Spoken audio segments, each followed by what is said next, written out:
As soon as I took this bike home, I was in love. But with the electronics, you can adjust everything. But the biggest thing that really woke this up,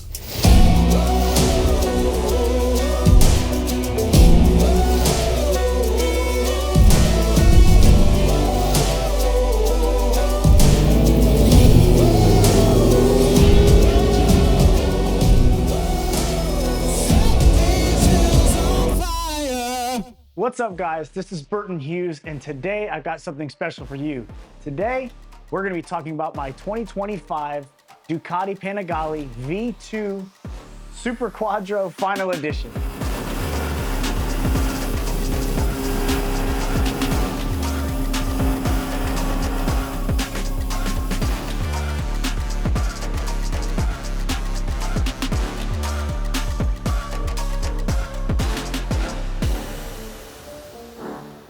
The reason I chose this V2 model, A, is it's number 13 of 555 version. So basically it's a limited run motorcycle, but the 2025 Panigale V2 Final Edition is quite a bit different than the new one that they just released. So they just released another variant of this, so it's gonna be less track focused. I think they even turned down the horsepower on it. It's 955cc. I think it makes 155 horsepower stock. So we've added modifications to that, so I know those numbers are a little bit low. But with this one, I really wanted that middle weight.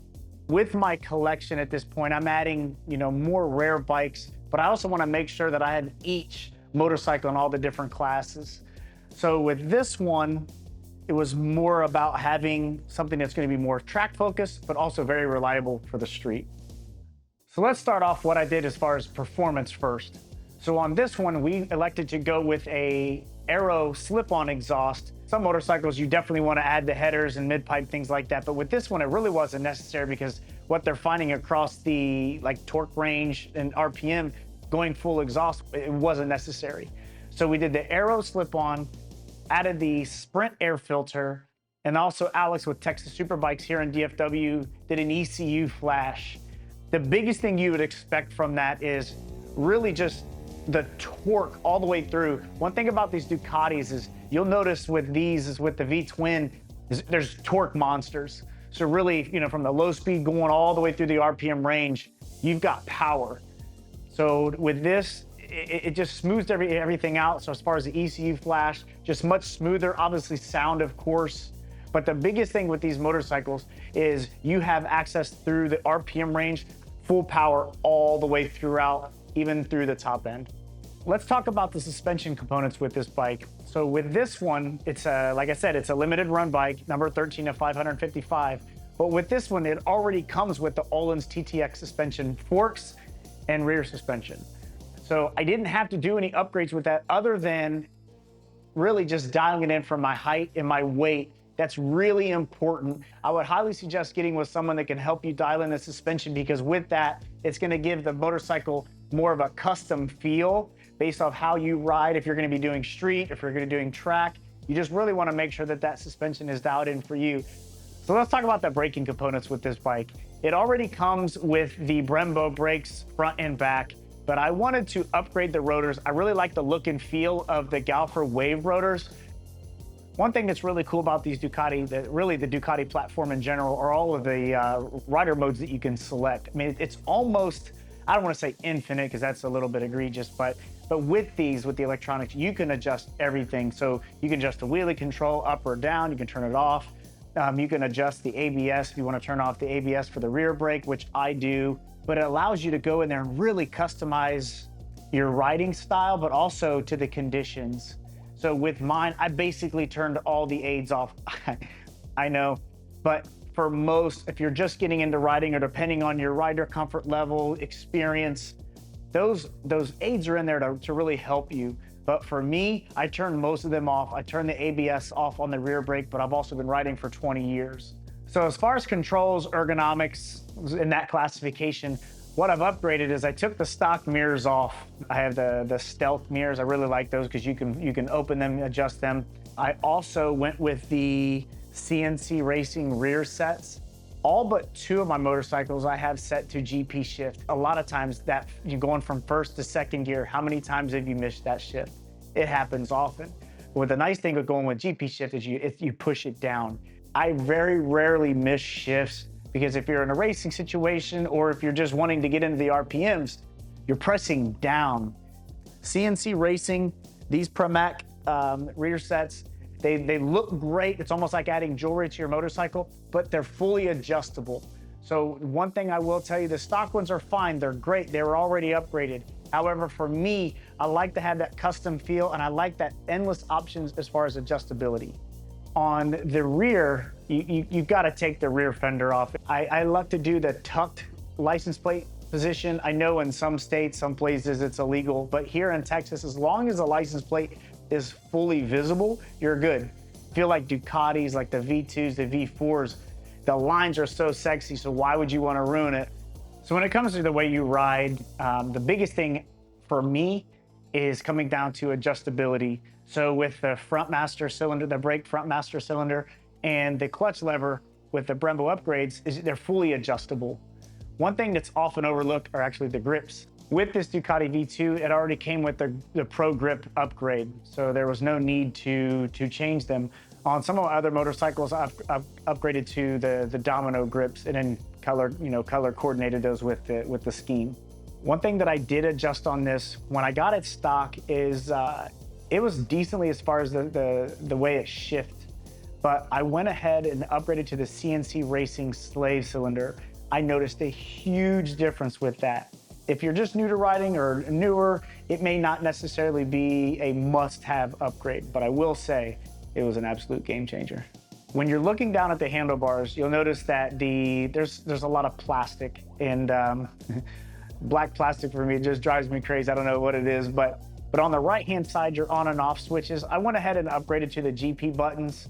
This, again, is another one that was solely for aesthetics for me. It just turns the motorcycle on and off, and then it turns the lights on and off. So this was one of those ones that for $300, I wanted to go with the billet aluminum. It was solely for looks. You're looking at the front wheel, you see this huge carbon fiber disc. It's exactly what it is. It's a brake cooling disc, again from CNC Racing. A lot of people think it's a gimmick. You see them on the M1000s and people are like, what is that? What does that actually do? I will tell you, on track days, I notice and experience way less brake fade when I'm running these. Carbon fiber look great, but this is one of those things that's form and function. This already came with the Pirelli Corsa tires. As far as the wheels themselves, I have not upgraded the actual wheel yet. I'm still going back and forth between doing carbon fiber or some type of magnesium. I have both on other motorcycles, and I'm still kind of grappling with that decision. So with that, I'm just gonna wait a little bit. We have a track weekend coming up. After putting a lot more seat type in, I will feel a little bit more comfortable as far as which way I'm gonna go with that. The bike already comes with a ton of carbon fiber. It's the dry weave carbon. And a lot of times I prefer the gloss, but with this one, just do something different. So with this, it has the matte tank, which a lot of people think I should paint, gloss black, but I really like the matte. Some of the engine covers were the flat black plastic.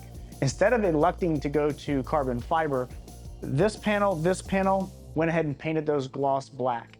The suspension cover here already came with the dry carbon, along with I upgraded the rear sets, but it also had the carbon fiber heel guards. I went ahead and upgraded the hugger to the dry carbon as well, along with the swing arm cover and then also the chain cover. I went ahead and upgraded to the clear clutch cover so you can see it spinning. Another not necessary upgrade that I did is I went ahead and upgraded the carbon fiber subframe. And along with this, I'm not exactly sure what this is, it's just like a seat cover. This bike never came with the passenger seat, so it's not like you swap out for the seat cover with the cowl. But this back piece here is the dry weave carbon along with the subframe. The last carbon fiber upgrade was the heat shield as for the exhaust. Something often overlooked are tank grip pads. You typically see the one that basically is a cover so that your belt or whatever it is doesn't scratch up the tank, but the actual tank grip pads are really important. Once you start doing some track days and you're getting and hanging off the bike, you got to remember your opposite leg is what's keeping you from flying off. So with this, we went with the tech spec grip pads, and they're super vital. and they're less than $100. When I came to this V2, it was love at first sight. I walked into AMS Ducati in Dallas, and I was looking to actually place an order for a new 2025 V4, saw this, and immediately knew I had to have it. So I don't have a ton of seat time with this because it is relatively new, but once we got all of the upgrades and modifications done with this, I noticed that there was a huge difference as far as the heat. I'd already talked to you about it as far as the upgrading the heat shield with the carbon fiber, but with this V2 versus the V4, is just the actual temperature and enjoyment of the motorcycle. At this point with my collection, I'm trying to add more rare items. So with this being the last of the 2025 Desmodici engines, that's really why I added this. But I also wanted to add another middleweight, motorcycle to the collection. I love the ZX6R. I love my 800 RC MB Augusta. This fit right in there with those because I wanted another track weapon that was a little bit more power than my ZX6, but not quite the leader bike because I don't necessarily enjoy those on your typical track day. As soon as I took this bike home, I was in love.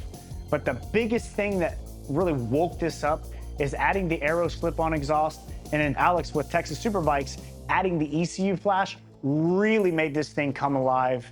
I know that the manufacturers are kind of handcuffed when they release the bikes. I know that there's some heavy restrictions. I know there's the European restrictions and the USA has their restrictions. But the biggest thing I would say is once we put the Aero slip-on exhaust in the ECU flash on this, it was a night and day difference as far as rideability. The sound, yes, but really coming back to if there was like one thing that you would have to do to all motorcycles across the board, whether it's a Kawasaki, Suzuki, whatever it is, the biggest bang for your buck will always be exhaust and ECU flash.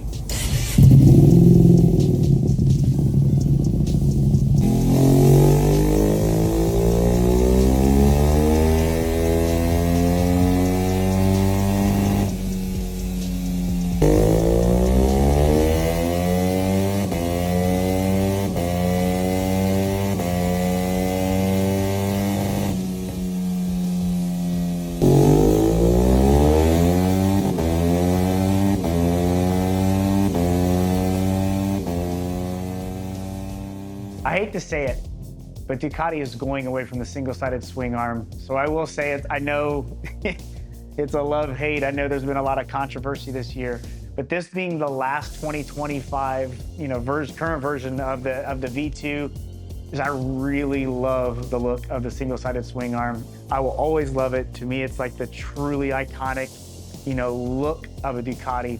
But I have to say on this V2, I just love the single-sided swing arm. As far as future upgrades with this bike, at this point, I don't really know of any currently on the table. I know I spoke about upgrading the wheels, but outside of that, I don't have too much, seat time with this. So it may be one of those things that once I get a little bit more time and get some miles, and after a few track days, I may be able to come back and really talk about future upgrades with this one.